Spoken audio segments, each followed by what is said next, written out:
This week's Torah portion of Parshat Vayakel Pekudei demonstrates the completion of the Mishkan, of the works of the tabernacle. And in so doing, we are described, or the way the Torah describes the completion of those works, they're called melachot machshavot, melechet machshevet. Any work that is done with significance and meaning within the confines of the tabernacle, or, let's be more expansive, within the confines of kedusha, sanctity in this world, are called melachot machshavot, melechet machshevet. A work that has to do with machshava, thought, process, that has to do with intent.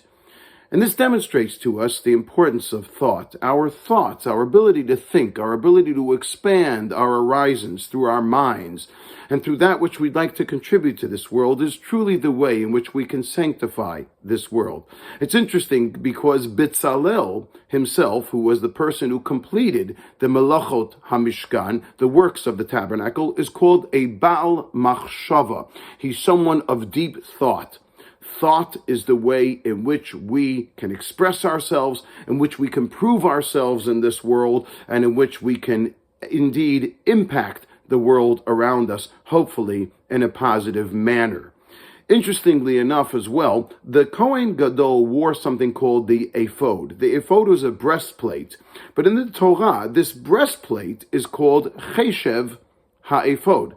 Cheshev, machshava, the thoughts of the breastplate.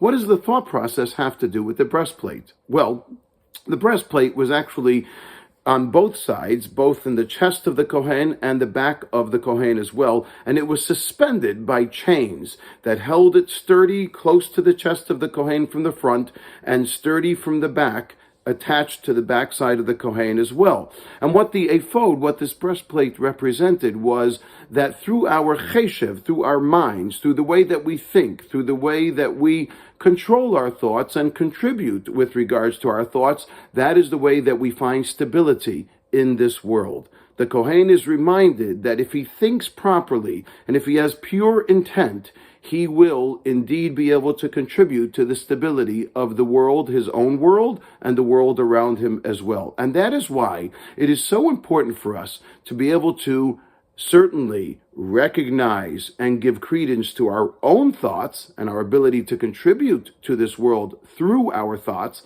but also as well to be able to respect and give reverence to the thoughts of others. Many people who have mental health challenges have a hard time thinking properly, or at the very least, expressing their thoughts.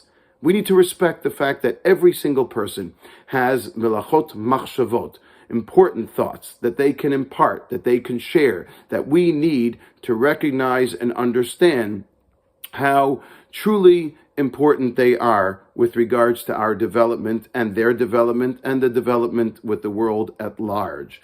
And so, truly enough, this week's Parsha is not only the Parsha of Machshava, it is also the Parsha of Parshat HaChodesh. Parshat HaChodesh, we usher in the month of Nisan, of Aviv, the rehabilitation, so to speak, of the world as it starts afresh. Spring comes, flowers spurt forth, things continue and begin to grow once again, and we have hitchadshut, we have chidush, chodesh, we have new things that begin once again. It's interesting because when we speak of someone who has a brilliant thought in Jewish context, we refer to them as, you are mechadesh chidushim. Your thoughts have now contributed insights, new worlds into the world as we know it.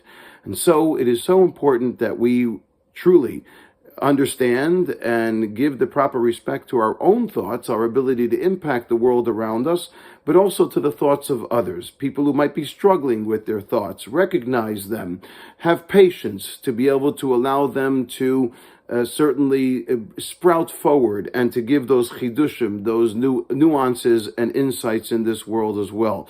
And by us embracing our own thoughts and embracing thoughts of others, respecting them and demonstrating to others that their thoughts count too, we will be able to proclaim, as we do at this end of this week's Parsha, Chazak, Chazak, V'nitchazek. Let us be strong and be stronger and continue to strengthen not only ourselves, but to strengthen those around us as well.